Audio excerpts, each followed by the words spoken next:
Hello दोस्तों, global affairs से आप सभी का स्वागत है और मैं हूं साइमन। आजकल तरह तरह के जो पॉलिटिकल इवेंट्स हो रहे हैं अक्रॉस द ग्लोब, हम उन्हें देख रहे हैं, समझ रहे हैं और उनसे कुछ न कुछ सीख रहे हैं। लेकिन एक ऐसा जो पॉलिटिकल इवेंट होने वाला है या हो रहा है जो कि अधिकतर अननोटिस रहा या अननोटिस रह जाता है, ये है द इशू ऑफ ताइवान।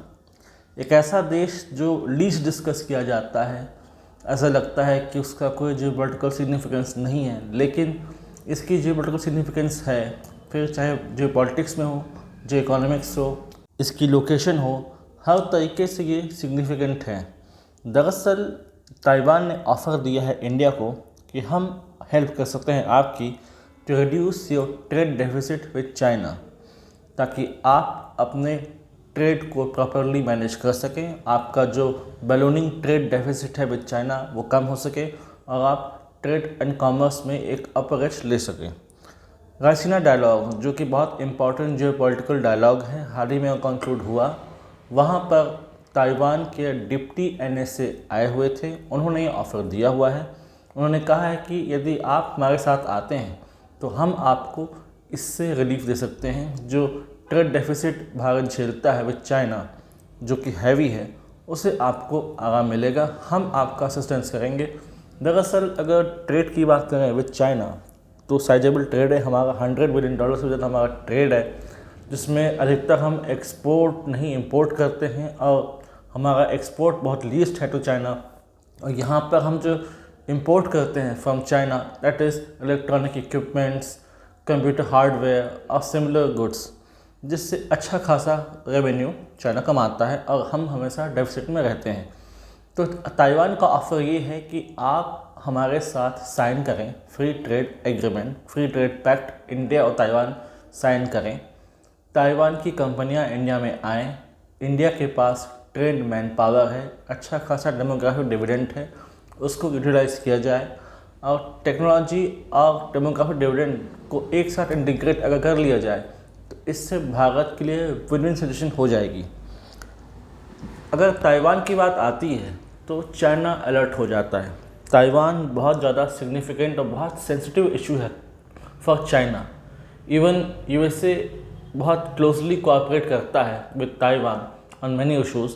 तब कई बार चाइना ने धमकी दी ओपनली USA को कि आप आग से खेल रहे हैं, अगर आप ऐसा करेंगे तो खुद भी जल जाएंगे। इसलिए बहुत सी कंट्रीज़ डिप्लोमेटिक रिलेशंस नहीं बनाते विद ताइवान, क्योंकि one China policy is major problem. One China policy में चाइना ताइवान को भी अपना हिस्सा मानता है। दरअसल जब चाइनीज़ रेवोल्यूशन हुआ इन 1949 तो बहुत से प्रो डेमोक्रेटिक लीडर्स चाइना छोड़कर चले गए थे ताइवान में और उन्होंने एक अलग गवर्नमेंट वहाँ पर बनाई और ताइवान का ऑफिशियल नाम है रिपब्लिक ऑफ चाइना। यहाँ पर डेमोक्रेटिक इंस्टीट्यूशंस हैं, वैसे फंक्शन करते हैं जैसे कि इंडिया में करते हैं।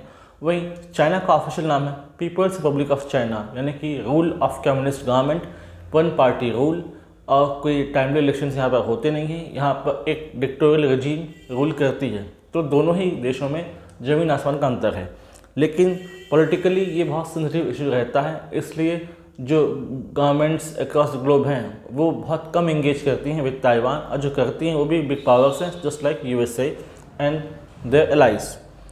अब ये जो इशू आया, जो ऑफ़र आया है ताइवान के डिप्टी NSA की तरफ से, ये कई चर्चा का विषय बन रहा है। बहुत लोग इस पर चर्चा कर रहे हैं, इशूज़ पर आर्टिकल्स लिख रहे हैं, डिबेट कर रहे हैं, डिस्कशन कर रहे हैं कि एक बहुत अच्छा ऑफ़र है।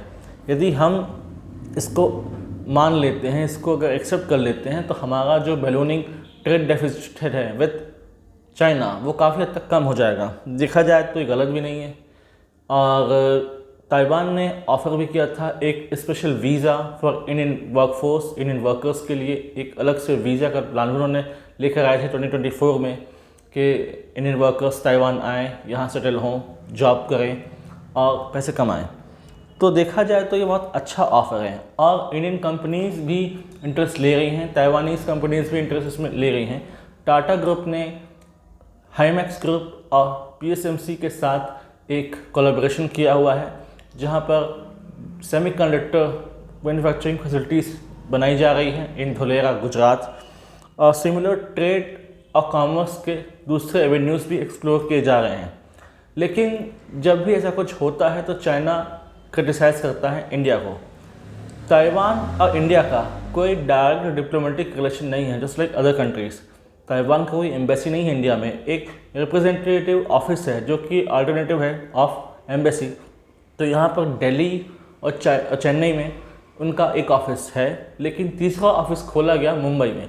जैसे ही मुंबई में रिप्रेजेंटेटिव ऑफिस खोला गया तो चाइनीज़ गवर्नमेंट वोकल हो गई। उनके स्पोक्स पर्सन ने क्रिटिसाइज़ किया इंडिया को कि इंडिया को सोच समझ कर निर्णय लेना चाहिए और वन चाइना पॉलिसी के तहत ताइवान इन चाइना का ही हिस्सा है, ये कोई इंडिपेंडेंट कंट्री नहीं है, इसलिए इंडिया इन सब चीज़ों से दूर रहे। लेकिन अगर देखा जाए तो आने वाले समय में चाइना की हेजेमनी को अगर टक्कर देनी है, उसे काउंटर करना है, तो ये ऑफ़र एक्सेप्ट करना चाहिए।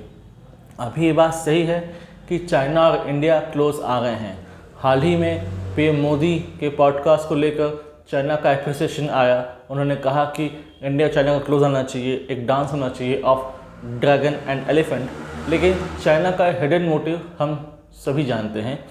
गलवान इंसिडेंट, डोकलाम इंसिडेंट, ये चाइना के हिडन मोटिव्स के ही एक एग्जाम्पल हैं।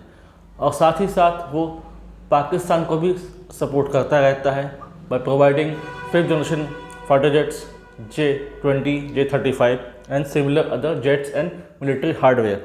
तो पूरी तरीके से वो एक्सपोज हो जाता है ऑन जियो पॉलिटिकल फ्रंट। इसलिए कोशिश करता रहता है कि ट्रेड के तरफ पर पॉलिटिक्स में कुछ वो अपना एक फेस ऑफ कर सके। लेकिन अगर वाइडर लेवल पर देखा जाए तो अगर अपने इम्प्रिंट बढ़ाने हैं इंडिया को ग्लोबली, अपना मार्केट बड़ा करना है, हॉरिजन अपना बड़ा करना है, तो ताइवान का ये ऑफ़र एक्सेप्ट करना गलत नहीं होगा। लॉन्ग रन में इंडिया को फ़ायदा होने वाला है, ताइवान को फ़ायदा होने वाला है। हम जो प्रोडक्ट चाइना से एक्सपोर्ट करते हैं उसमें हमको सब्सटेंशियल लॉस होता है, हमको बहुत पैसा देना पड़ता है टू चाइना।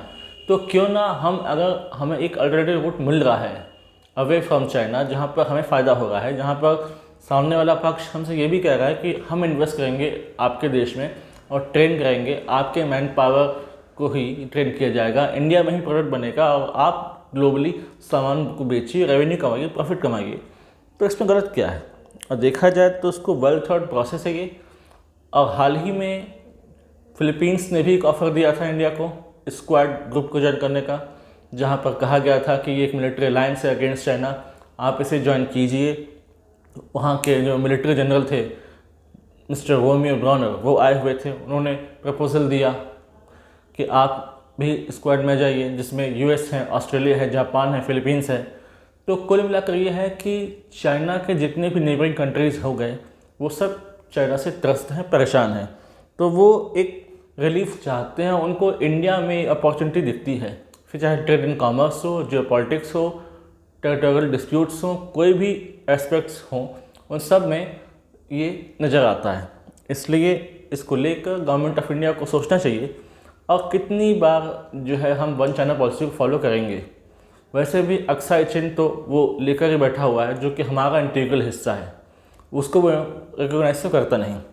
इसलिए कोशिश करनी चाहिए कि इसको एक्सप्लोर करें और वन चाइना पॉलिसी से अब शिफ्ट हों। कि सदी पुरानी बात हो गई, अब समय बदल चुका है, इंडिया का स्ट्रक्चर चेंज हो चुका है, तो बजाय चाइना से दबने के बजाय वन चाइना पॉलिसी से शिफ्ट हों और इस चीज़ों को एक्सप्लोर करें ताकि हम फ़ायदा कमा सकें और हमारा जो ट्रेड है, कॉमर्स है और दूसरे एवेन्यूज़ है, वहाँ फ़ायदा पा सकें।